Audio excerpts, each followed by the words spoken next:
Alors ici, je vais faire une démonstration que j'ai pas eu le temps de faire dans le cours. C'est la relation qu'il faut savoir pour calculer le pH d'une solution d'acide fort. On peut aussi avoir une relation à peu près similaire quand on veut calculer le pH d'une solution de base forte. Bon, là, on va d'abord faire pour un acide fort. Alors, un acide fort, on l'a vu dans le cours, c'est un acide dont la réaction avec l'eau est totale. Donc, ça veut dire que lorsque cet acide fort, AH, va réagir avec l'eau, l'acide va se transformer en sa base conjuguée. Donc ici, cet acide AH va perdre un atome d'hydrogène pour donner A-, la base conjuguée. L'eau ici va agir en tant que base, elle va gagner un proton pour donner ion oxonium. C'est une réaction, on l'a vu, quand c'est un acide fort avec l'eau, c'est une réaction totale. Ça veut dire qu'à l'état final, ici EI ça veut dire état initial, EF état final. À l'état final, j'ai atteint l'avancement maximal. C'est-à-dire que l'eau, c'est le solvant, on sait que c'est un excès, sa quantité de matière est très grande par rapport à l'acide fort. Donc, à l'état final, il n'y a plus d'acide fort. Ça veut dire que CV moins ici X max, l'avancement final, parce que j'ai un X max, il y a 1 comme nombre stoichiométrique ici, ça doit être égal à 0. Il n'y a plus d'acide.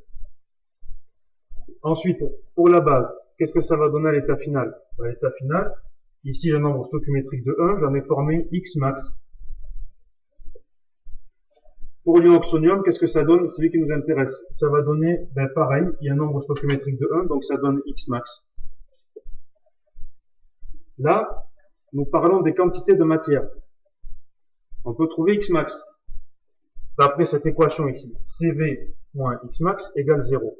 C, c'est la concentration molaire en soluté apportée dans la solution d'acide fort, la concentration d'acide fort qu'on a mis au départ, et V, c'est le volume qu'on a mis. D'accord? Et ça va être le volume de la solution. On va considérer que ce volume ne varie pas au cours de cette réaction chimique. D'accord? Donc, je peux trouver ici X max. CV moins X max égale à 0, donc j'ai forcément X max qui vaut C fois V.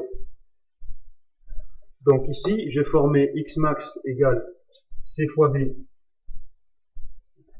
de base et X max égale C fois V d'ion oxonium.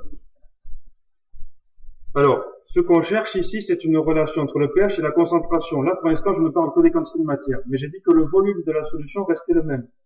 Donc, je vais pouvoir passer aux concentrations. Alors, ici, pour l'acide, il n'y en a plus. Pour l'acide, les ions oxonium, quelle va être la concentration? Donc on va avoir la concentration ici, en ion oxonium. La définition d'une concentration, c'est la quantité de matière par unité de volume, N sur V. Donc ici, N, c'est C fois V. Le volume de la solution n'a pas changé, c'est toujours V. Donc j'ai ceci, CV sur V. Donc les V se simplifient et j'ai donc la concentration en ion H3O+, qui est égale à C. C, c'était la concentration en acide apporté. Ce qui nous intéresse, c'est le pH. Le pH, on connaît la relation qui est entre le pH et justement ce qu'on vient de trouver, H3O+. C'est pH